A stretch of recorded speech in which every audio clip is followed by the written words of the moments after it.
बोझ भाग दो। आज पहली बार संजना के दिल के अंदर कुछ टूटने की बजाय सख्त हो गया। संजना ने चुपचाप गैस बंद की और बिना कुछ बोले अपने कमरे में चली गई। उस रात पूरे घर में पहली बार खाना देर से बना और पहली बार सबको एहसास हुआ कि संजना चुप जरूर है, लेकिन हमेशा झुकी रहे यह अब तय नहीं। उस रात संजना कमरे में जाकर चुपचाप लेट तो गई, लेकिन उसकी आंखों में नींद नहीं थी। नींद कोसों दूर थी। शरीर बुखार से जल रहा था और दिमाग में बार बार वही शब्द घूम रहे थे। खा रही है, हमारे घर का तो काम भी करना पड़ेगा। 3 साल की शादी, पति की मौत और उसके बाद हर दिन की मेहनत। क्या सच में वह सिर्फ खाने के बदले काम करने वाली बनकर रह गई थी? सुबह पहली बार ऐसा हुआ कि संजना देर से उठी। रसोई खाली पड़ी थी। सास रत्ना जी की आवाज़ पूरे घर में गूंज रही थी। अभी तक चाय नहीं बनी। यह आजकल की बहू को हो क्या गया है? नई बहू खुशबू सोफे पर बैठी मोबाइल चला रही थी और सास रत्ना जी बार बार उसे की तरफ देखकर खुद ही बोल रही थी, तू मत उठना बहू, संजना आती ही होगी। तभी संजना धीरे धीरे बाहर आई। चेहरा उतरा हुआ था, लेकिन इस बार आंखों में डर नहीं था। सास रत्ना जी गुस्से से बोली, अब उठने का टाइम मिला है तुझे? घर को होटल समझ रखा है क्या? संजना पहली बार बिना झुके बोली, तबीयत खराब थी मम्मी जी, इसलिए आराम कर रही थी। सास हंस पड़ी, आराम? किस बात का आराम? कमाने वाला तो कोई रहा नहीं तेरे लिए। बस यही वह पल था जहाँ संजना के अंदर जमा सालों की चुप्पी टूट गई। उसने सीधे सास रत्ना जी की आंखों में देखकर कहा, कमाने वाला नहीं है इसलिए क्या मेरी इज्जत भी खत्म हो गई? पूरा घर एकदम से शांत हो गया।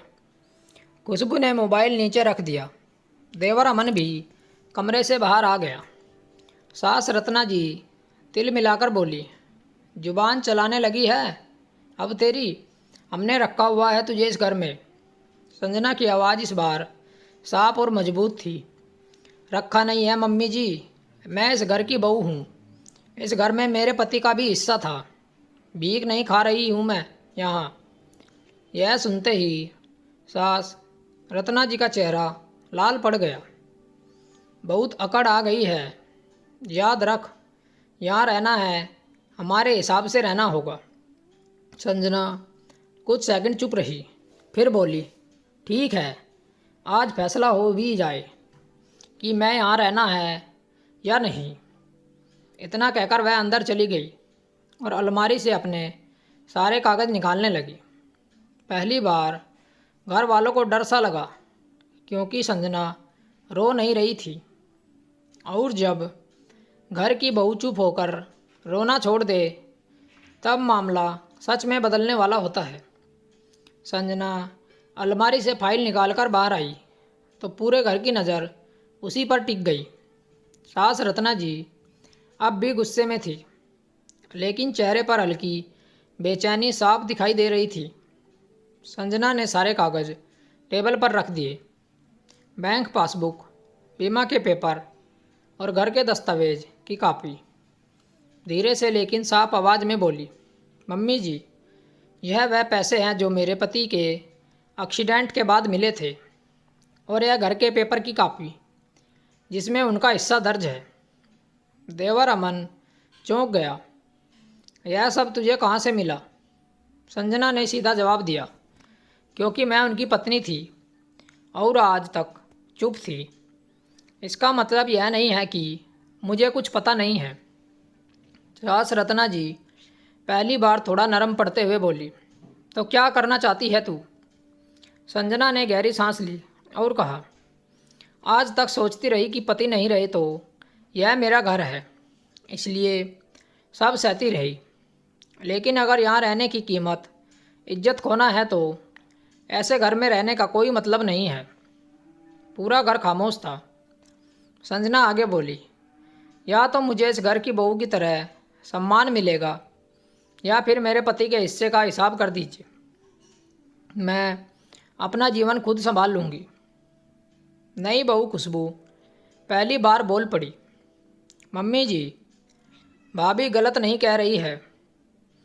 सास रत्ना जी ने उसकी तरफ घूर कर देखा, लेकिन अब हालात हाथ से निकल चुके थे।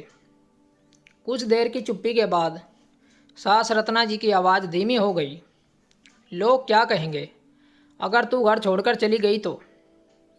संजना हल्का सा मुस्कुराई, लोग तो आज भी यही सोचते हैं कि आपने मुझे बेटी बनाकर रखा है।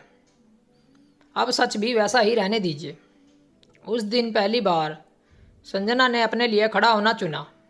घर वालों को समझ आ गया था, जिस बहू को उन्होंने मजबूर समझ रखा था वह हक जानती भी है और लेने की हिम्मत भी रखती है। उसके बाद घर में काम बटा, आवाज़ का लहजा बदला और संजना स्टोर वाले कमरे से वापस अपने कमरे में आ गई, क्योंकि उस दिन फैसला हो गया था, विधवा होने से कोई औरत बोझ नहीं होती, सिर्फ लोगों की सोच छोटी हो जाती है। तो दोस्तों, आपको कहानी कैसी लगी कमेंट करके हमें बताएं और चैनल को ज़रूर सब्सक्राइब करें। मिलते हैं आपसे ऐसी ही और एक अच्छी कहानी के साथ। कहानी सुनने के लिए आप लोगों का धन्यवाद। राम राम दोस्तों।